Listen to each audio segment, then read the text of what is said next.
பிரியமானவர்களே, கிறிஸ்துவுக்குள் அன்பின் வாழ்த்துக்கள். ஏசாயாவுடைய புஸ்தகம் 31வது அதிகாரம் 5வது வசனம். பறந்து காக்கின்ற பட்சிகளைப் போல சேனைகளின் கர்த்தர் எருசலேமின் மேல் ஆதரவாயிருப்பார். அவர் அதை காத்து தப்ப பண்ணுவார். அவர் கடந்து வந்து அதை விடுவிப்பார். நம்முடைய வாழ்வுக்கு அடிப்படையான அவசியமான தேவைகள் உண்டு. நாங்கள் பாதுகாப்பாக இருக்கணும் என்று நினைக்கிறோம். நல்ல ஒரு பாதுகாப்பான எதிர்காலம் வேண்டும் என்று நாங்கள் நினைக்கிறோம்.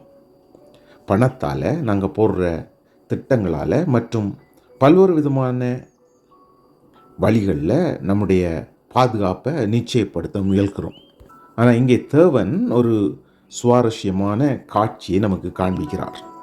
தன்னுடைய குஞ்சுகளை வட்டமிட்டு பறந்து காத்து கொண்டிருக்கிற தாய் பறவையை நமக்கு காண்பிக்கிறார். பெரிய அரணான மதில்களையோ நவீனமான ஆயுதங்களையோ அல்லது காவல் காக்கிற காவல்காரர்களையோ காண்பிக்காம தாய் பறவை தன்னுடைய குஞ்சுகளோடு கூட இருந்து அவர்கிட்ட போஷித்து பறந்து பாதுகாக்கிறத காண்பிக்கிறார். இதில் இருந்து நாங்கள் புரிஞ்சு கொள்ளக்கூடியது என்ன? தேவன் நம்ம சுற்றிலும் சூழ்ந்திருக்கிறார், நமக்கு மிகவும் அருகில் இருக்கிறார், விழிப்போடு இருக்கிறார், ஆயத்தத்தோடு இருக்கிறார். நம்ம பாதுகாக்கிற தேவனாக நம்முடைய தேவன் இங்கே தம்மை வர்ணிக்கிறார். எருசலேமே, எருசலேமே, கோழி தன் குஞ்சுகளை கூட்டி சேர்க்குமா போல எத்தனையோ தடவை கூப்பிட்டேன், ஆனால் உனக்கோ என்னிடத்துல வர மனதில்லாமல் போயிட்டுன்னு சொல்லி நம்முடைய ஆண்டவர் சொன்னதை நினைச்சு பாருங்கள். 91வது சங்கீதத்தில் அவர் தம்முடைய சிறகுகளால் உன்னை மூடுவார், அவர் சட்டைகளுக்கு கீழே அடைக்கலம் புகுவாய் என்று சொல்லி தந்த வாக்கு தத்தத்தை நாங்கள் பார்க்குறோம்.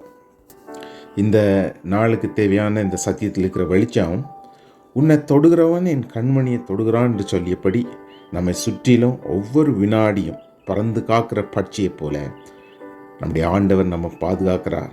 ஆதரவாக இருந்து நம்ம தப்பு பண்ணி கடந்து வந்து விடுதலை பண்ணுகிறார். ஜெபிப்போம். நல்ல தகப்பனே, எங்களை சுற்றிலும் பறந்து காக்கிற பட்சியை போல அசைவாடி பாதுகாக்கிற உங்களுடைய அன்பை நினைந்து நாங்கள் துதிக்கிறோம். எப்பெல்லாம் பயத்தையும் பாதுகாப்பற்ற நிலையையும் உணரும்போது நீங்கள் மிக அருகில் இருப்பதை இந்த சத்தியத்தின் மூலம் நினைவுபடுத்துவதற்காக நன்றி. உம்முடைய சட்டைகளுக்குள்ள இளைப்பாற கிருபை தாரும்.